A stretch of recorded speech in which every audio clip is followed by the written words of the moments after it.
Thank you and welcome to the Patriots 300 level podcast. My name's Kevin. I'm joined by my co-host Eric. We're both two diehard Patriots season ticket holders that sit in the 300 level section. That's where we get our name from. And we just enjoy talking and watching the Patriots. So we figured we'd start a podcast and see where that takes us. So here goes nothing. So Eric, first of all, just thinking, what are your thoughts on the offseason moves and additions the Patriots made and kind of how they've looked throughout the preseason training camp that we've seen? Thanks, Kevin. The Patriots had a lot of offseason additions this year, especially a lot of high-profile, high-salary free agent signings, higher draft picks than normal. So there are a lot to go through. I'd say some of the major ones are obviously you have to start with Mack Jones, the quarterback. In preseason, he's looked great. Preseason doesn't always translate to regular season or anything, as we've seen with other preseason favorites that fall out. Either don't make the roster or they're out of the league in a couple of years. But so far, he's looked great. You can say the offense under him has looked Brady-esque, which is saying a lot. So it should be interesting to see how he continues to progress and go forward. I'd say some of the other key signings, you have to go with both tight ends, which has been a huge hole in the offense the last couple of years. Jonnu Smith has looked athletic and might be a versatile piece of the offense. Hunter Henry, if he can stay healthy, can definitely be a great addition. Wide receiver Kendrick Bourne. I know he's had up and down preseason, but if he's able to recreate the productions he had in San Francisco last year, that will definitely help them. And Aguilar gives them a great deep threat that they've missed over the past 5-6 years. I'd say one of the biggest additions, especially after seeing training camp preseason, definitely has to be Matthew Judon. He seems like he gives the defense another just versatile option on defense that can. In preseason, he's looked great, and then the re-adding Kyle Van Noy is just under the radar signing that can definitely be a good addition. Yeah, what are your thoughts?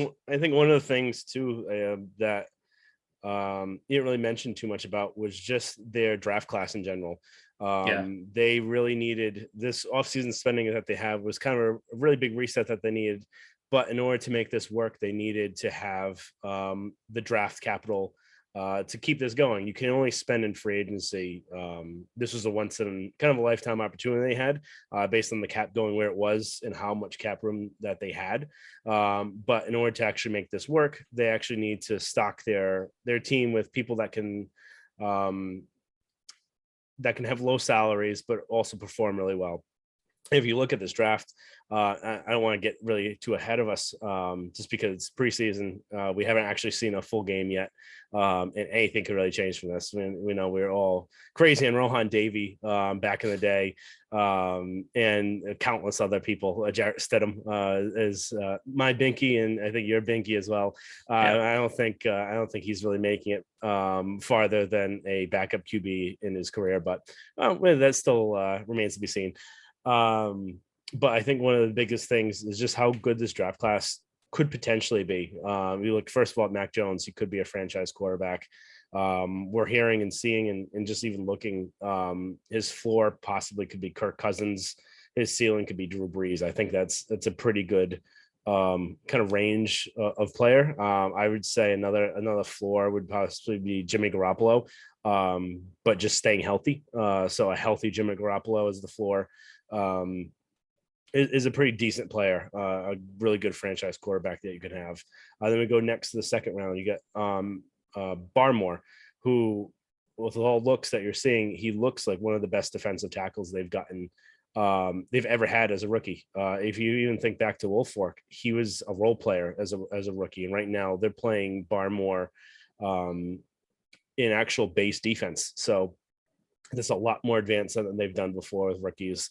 And then you go to Stevenson, you look at Perkins. Stevenson displaced Sony Michel, first round draft pick, who he was overdrafted in the first round, but he was still a dependable running back, starter and a backup. And then Ronnie Perkins, who may displace Winovich at some point this year. So if you just look the first 4 rounds in general, they actually have potential starters this whole year, which is saying a lot because the Patriots never play rookies. So if you can get 4 potential players that can have a really big impact, that is huge. So I think that's another thing that we just gonna have to keep an eye on, see how it continues. I don't think we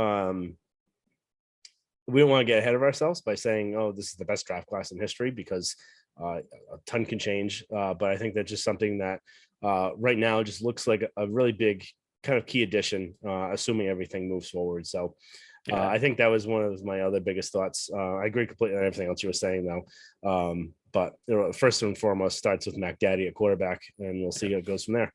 Yeah, and then I think another thing, it's not really an addition, but the year 1 to year 2 jump that a lot of good players make. And looking at last year's draft class, Kyle Duggar stood out to me, and then Josh Uche in his limited time looked really good. But then this year in preseason and training camp, it looks like they're taking that next step, which, even though they're not really an addition, them getting that additional growth can have a key impact on this defense. Yeah, and Uche is a big name too. Just the way they've been using him in camp and preseason as well. He's actually been ahead of Kyle Van Noy, so that's another big point to take an eye on. So it looks like he's been getting key reps, and looks to kind of have a big year this year. I'm pretty hopeful on that, even more so than Duggar, I think, this year. So,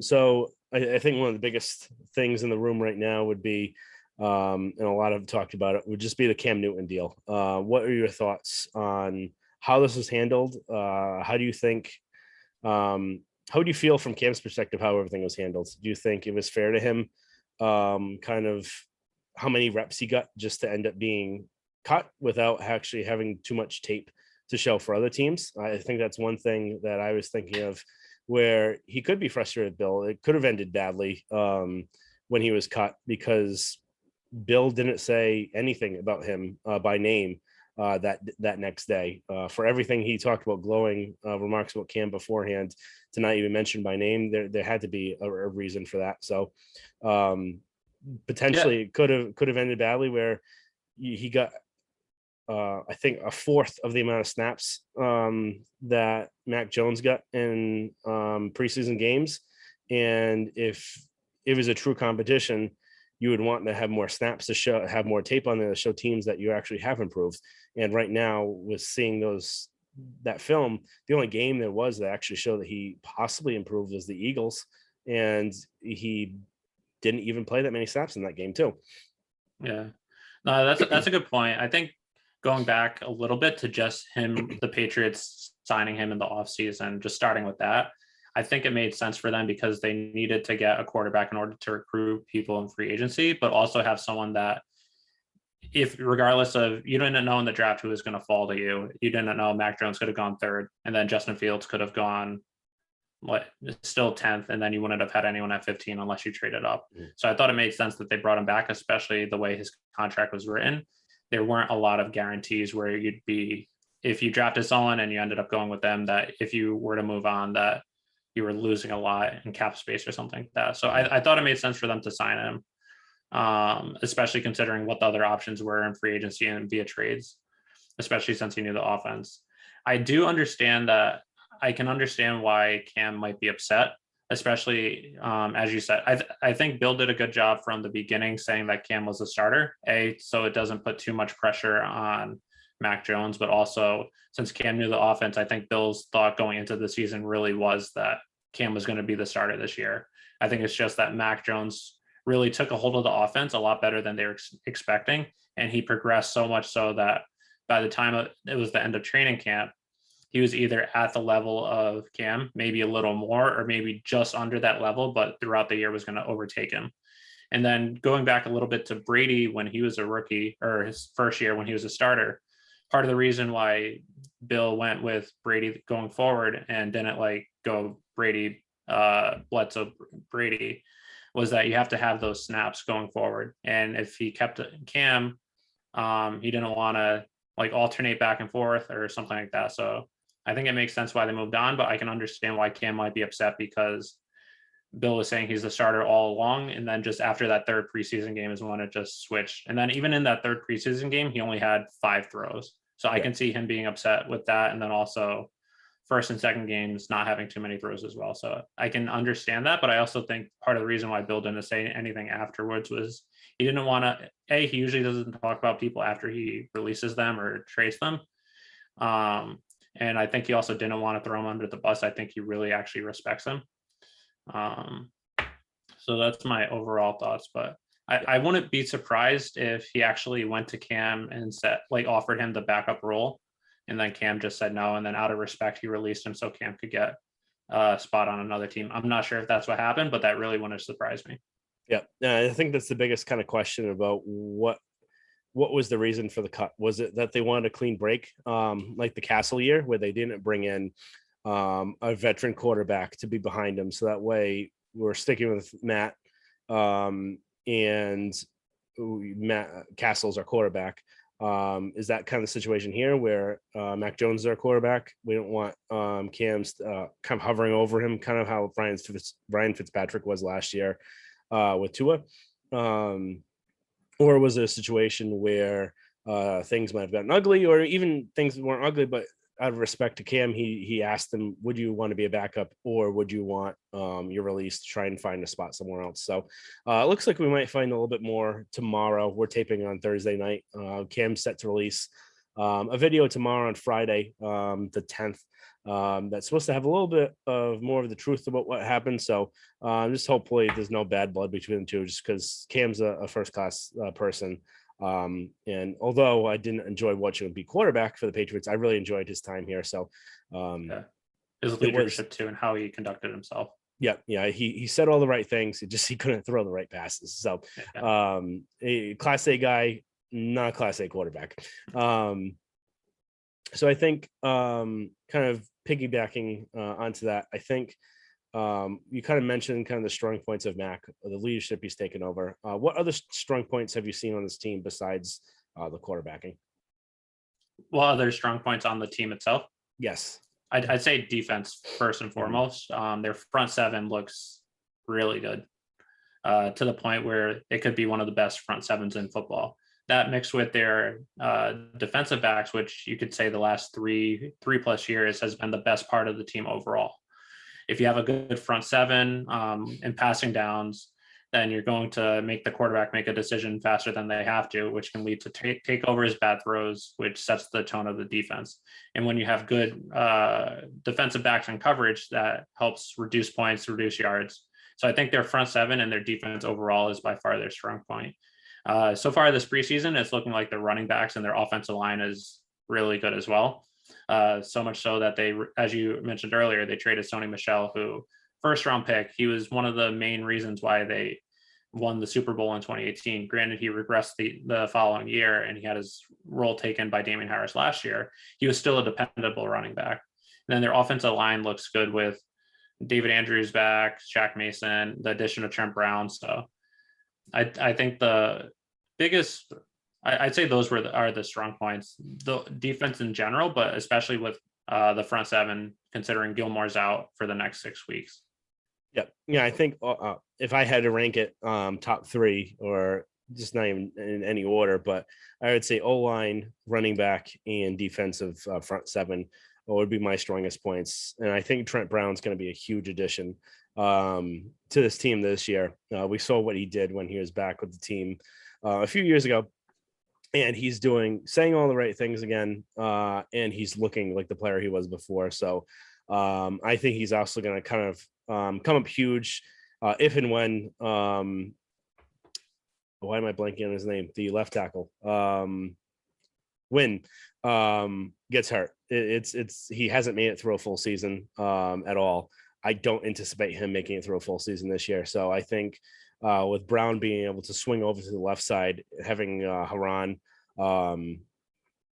be able to play right tackle in that situation, I think that'll be really key for this, just to protect Mack Jones, make sure he stays upright, especially just because of that knee issue, which is a little concerning, but I don't think it should be anything too major if they're willing to get rid of Cam in that situation and hand the reins over to Mack. And running back, Damian Harris is, I would say, probably the best player on the offensive side that they have. So I'd like to see them give him the ball, keep pounding it, running, have different situations, screens, and even some wildcat formations that they did last year. So just being able to give him the most amount of touches that you can possibly give. I'm a really big fan of just giving the ball to your best offensive player and seeing what you can do with it.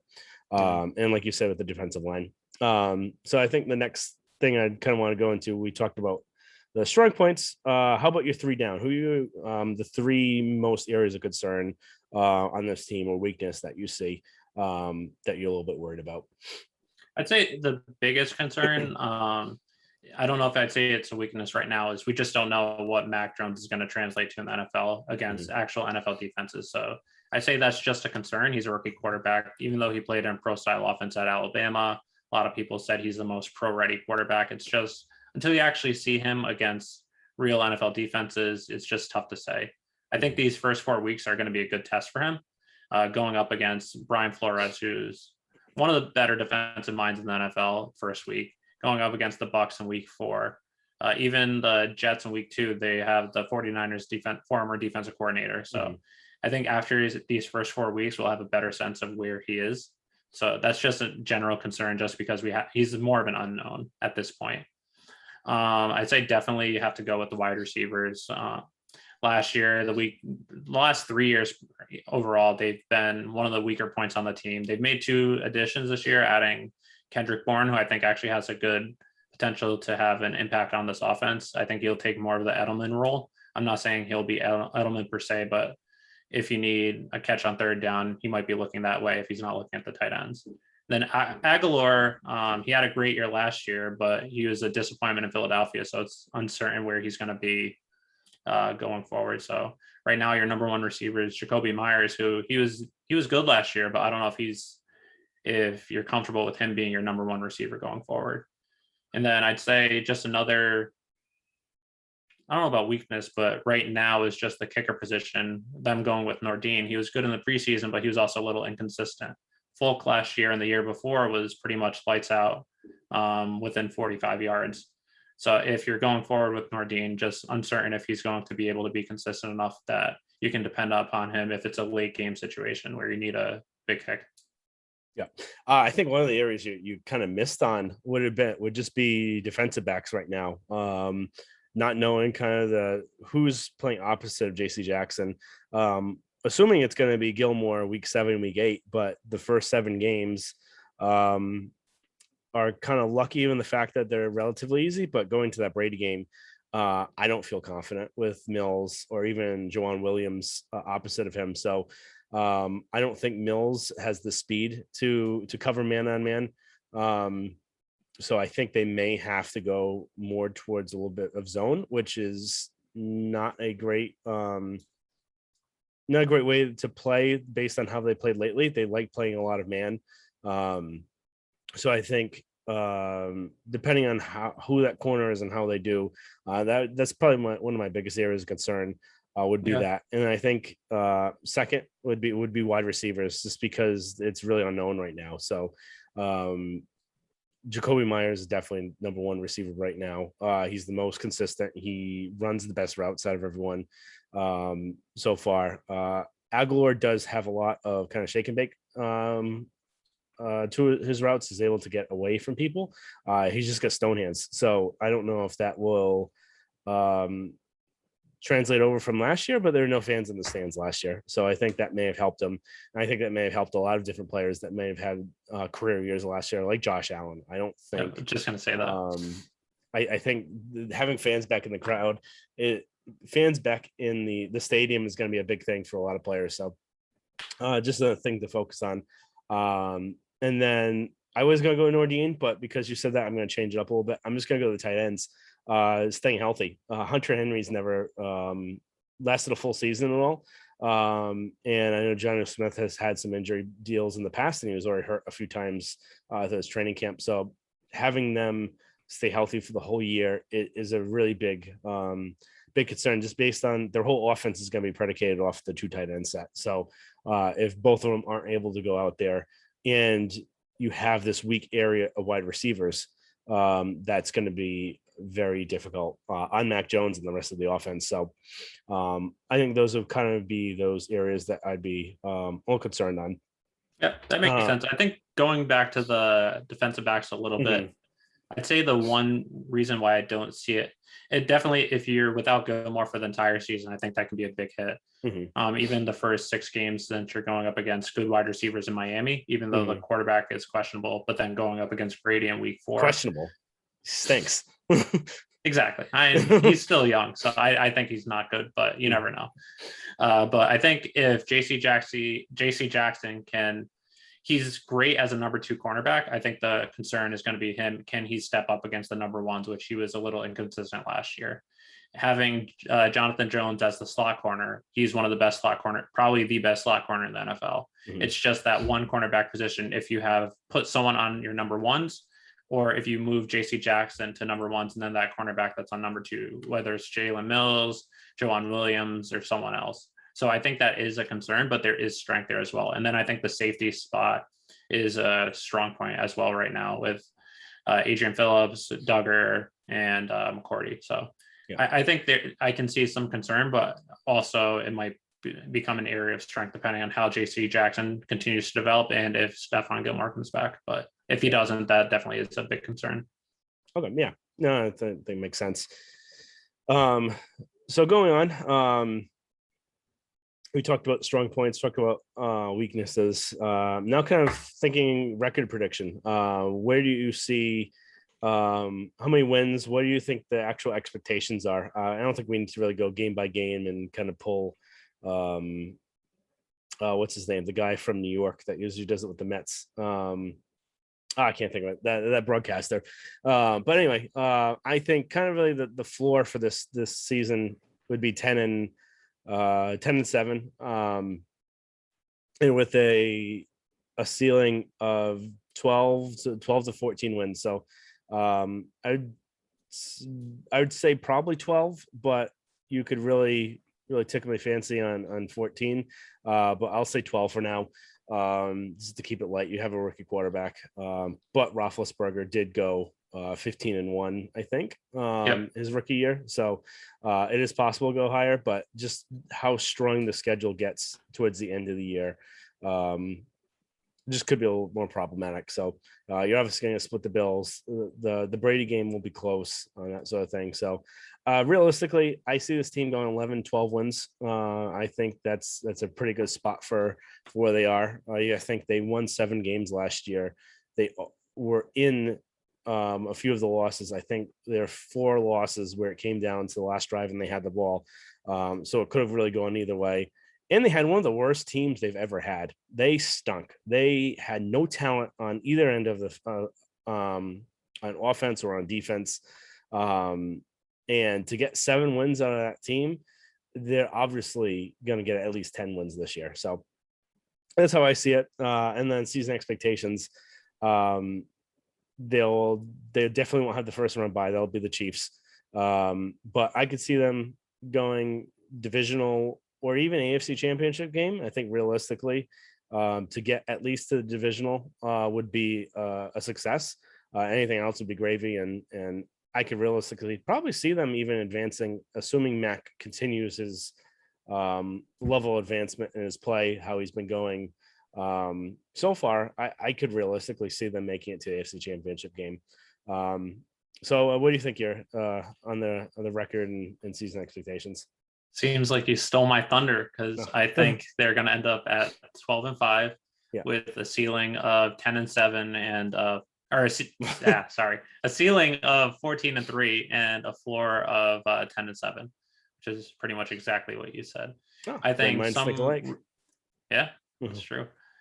I think the Brady game will be close. Ultimately, I think they might pull it out, but I think that one will be close. As you said, split with the Bills. There's some tough games at LA, Chargers, against the Colts, against the Browns. So I think, as you said, with a rookie quarterback, I think 12 wins is reasonable. Their strength of schedule, it's not as strong as in recent years just because they were the 3 seed in the division last year, but there are some tough games. So I think it obviously depends on the health of Mack Jones. If Mack Jones, God forbid, goes down with an injury week 1 and you have to go with Brian Hoyer the rest of the way, then all bets are off. But I wouldn't I think sleep on Brian Hoyer. Set a great mind. But I think based on how good this defense is going to be, I'm assuming that Stephon Gilmore comes back, I think this defense can win games. We saw last year the Bucs won the Super Bowl. Essentially, Brady played well, but their defense was what led them through the playoffs and into the Super Bowl. Even the 2018 Super Bowl that the Patriots won, Brady didn't have a great game, but their defense was unbelievable.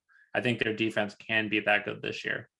So I think 12-5, they're right in it with the Bills for the division. I think the Bills take a step back this year.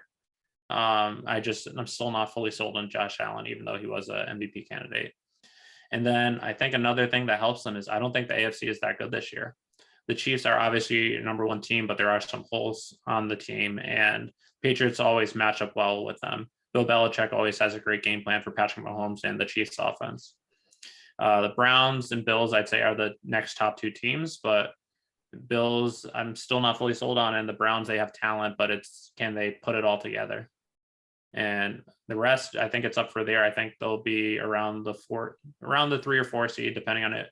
Maybe five seed if the Bills win the division. But I think expectation is hopefully they make it to the divisional round. I think that's a very realistic possibility.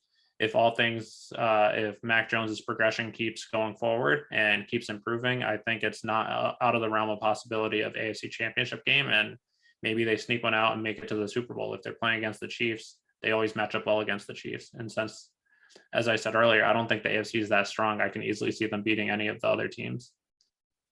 I think divisional round is realistic, with not out of the realm of possibility of making it AFC Championship game or even Super Bowl. Oh, yeah, I agree. And then there's never been a team to ever make the Super Bowl with a rookie quarterback. So it's going to happen sometime. So there's been a lot of firsts here with the Patriots. So I wouldn't be too surprised, especially with Belichick, the defense, and being able to kind of game plan and manage the game. So I think as long as Mack Jones has a 2001 Brady season where he's just kind of managing the game, he's not doing anything too crazy. I think you can't really compare stats just because the football was a lot different back then. Brady, I think, had like on an average of like 180 yards per game and like 1 touchdown. So that's obviously not going to do it, but kind of putting the team in the right situation. So kind of what you needed from Brian Hoyer last year in the Kansas City game. If he just didn't have those turnovers, he didn't make those mental mistakes, they actually would have won the game. So by having kind of that brain that Mac supposedly has and being able to kind of manage the game, not make mistakes, not make turnovers, and have the defense put you in good situations, not have a large score to try and chase. I think that's kind of a big thing. So yeah, it should be exciting. Yeah. I was going to say, I think their defense is going to keep them in a lot of games, and it's just going to come down to what team makes the most mistakes. If Mack Jones is able to hold onto the ball, not make mistakes, and just make occasional key throws when he needs to, they'll be in a lot of these games. So, which last year, like you were saying earlier, last year, a lot of the games came down to that final drive where Cam just either wasn't able to do it, or there was that turnover. Like against the Bills, we were driving, and then on the Bills 20-yard line, we fumble. Or against the Texans, we had the opportunities, just couldn't complete that throw. If Mack Jones is able to, I think there'll be some improvement, and they'll have a shot. Oh yeah, most definitely. And then there's a stat I saw today. It was, I think, 11 of 12 playoff teams had there's a ranking of turnover differential, and there's the top 12 teams for turnover differential. 11 of the 12 made the playoffs. So I think having that kind of turnover differentials is a big key in this. So odds are, if you're winning the turnover game, you're going to be winning the game. So yeah. I think that stats kind of show that. So don't want to take up too much more time, but want to get into our Miami game predictions before this post. So obviously I'm going to be going to the game. You're out in California right now, so you'll just be watching from home, but kind of get a different perspective on it. So kind of the different views. So I'll go with you first, just to kind of get your high level game points, and I'll kind of give mine on this. Okay. Yeah, I think the key matchup, which is a lot of games, but this one especially, is the matchup of the quarterbacks. Tua, which I know both of us don't think he's a good quarterback. He doesn't seem to have the arm strength, and I don't think he can make those throws. If the Patriots defense can make Tua get some turnovers, throwing the balls into places where he shouldn't, I think then Patriots will have a good shot of winning. And then also, this is going to be Mack's first real test. He's going up against a good defensive mind in Brian Flores. The Miami Dolphins defense is pretty good, and they held the Patriots in the second game last year. They held them to not much on offense. So I think the matchup is definitely the quarterbacks versus the opposing defenses. But I think, and Miami especially, they added some offensive firepower this year with some wide receiver signings. Then they got Waddle in the first round as well. So it's going to be a good test for our defensive backs, especially this first game, considering how we go against these pretty much 4 really good wide receivers, seeing how we do. It will be a good test, but I think Tua just doesn't have it. I think the Patriots will end up winning by probably about 10 points, but it'll come down to defenses. Yep. Which one can make the turnovers. Yeah, I think the Tua line is kind of the quarterback is the biggest thing that you talked about. All the Alabama receivers that were coming out this year, everyone was asked which quarterback would you rather take, and every single one of them mentioned Mack Jones. So I think that's one big thing to mention. And the fact that Tua's got a noodle arm, he throws lollipops out there. He just doesn't look like he commands the offense that well. So until something changes and changes my mind, I don't think he's going to be a great quarterback in this league.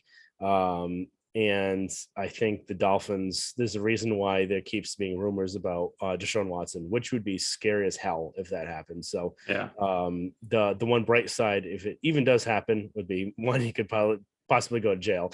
And then 2, Brian Flores could be losing that locker room anytime soon. A lot of the stuff has come about him.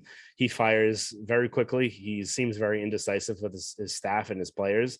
Kyle Van Noy seemed to be very irritated when he left, and so is Ted Karras. Both of them didn't seem like they had a good experience down there in Miami. So I think Flores could be another aspect, not for this game, other than that defensive aspect, but for their season in general. I think this is a big year for them. If they don't do well, if they don't kind of advance, he could be on the hot seat just based on what's been going on down there. I certainly would be very wishy-washy with him right now, just by how wishy-washy he is with his staff and players. I'm just looking up right now. Point spread has the Patriots favored by 3 points. I think you got to hammer that. They're going to win by at least 2 scores, I think. 10 to 17 points they'll win by.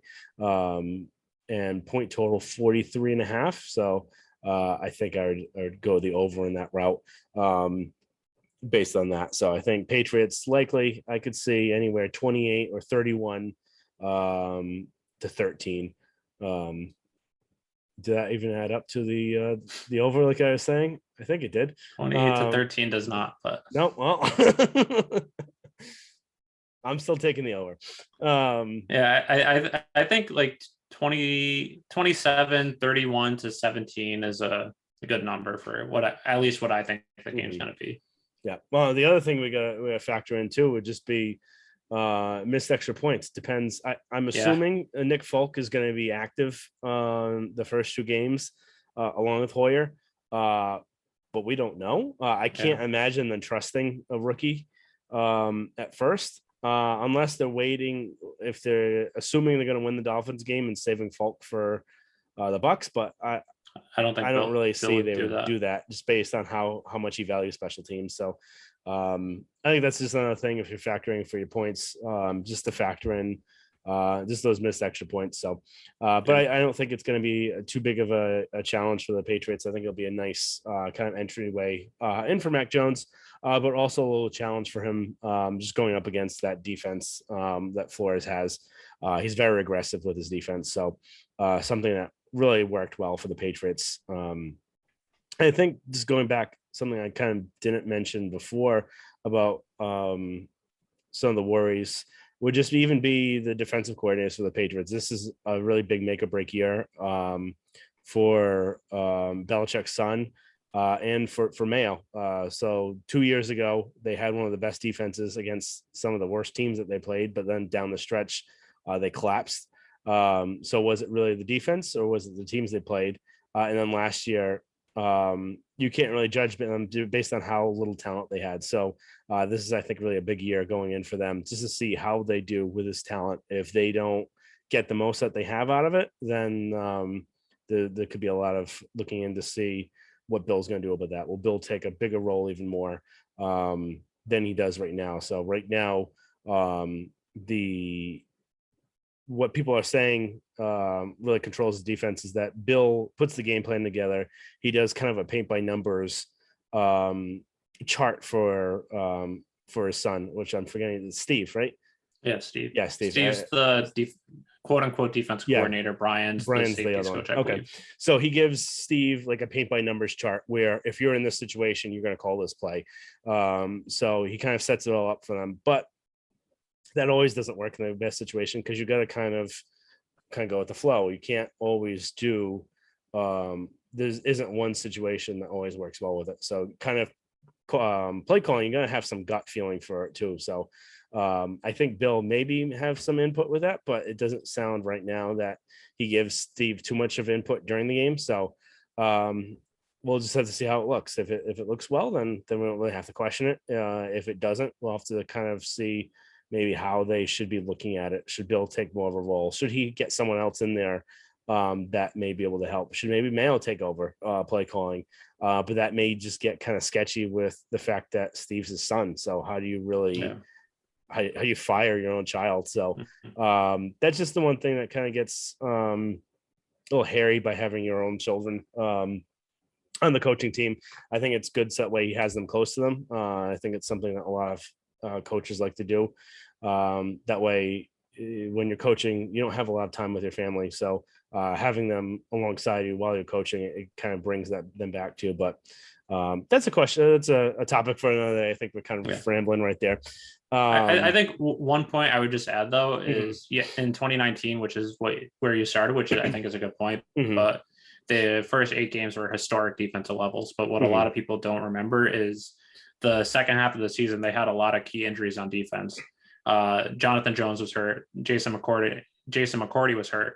And due to those two cornerbacks being injured, they weren't able to play the same defense that they normally play a man-to-man. They had to play a lot more zone, which I think led to other teams like the Texans and tearing them apart. But I think that's just something to consider. I think last year in some games, their defense looked good enough, but then there were others like the Seahawks game where they just couldn't stop anyone. So I think it's something to keep in mind, but me personally, I don't think it's as concerning, at least at this point. All right. So I think we both gave our kind of our surmise for the Miami game. So I just want to wrap it up. Thank you again, guys, for listening. Just a little update what's going to happen. Eventually, we're going to have a website up, have some blogs going down, and potentially some film breakdown on there as well. So enjoying getting this kind of going and started. And listen to us next time.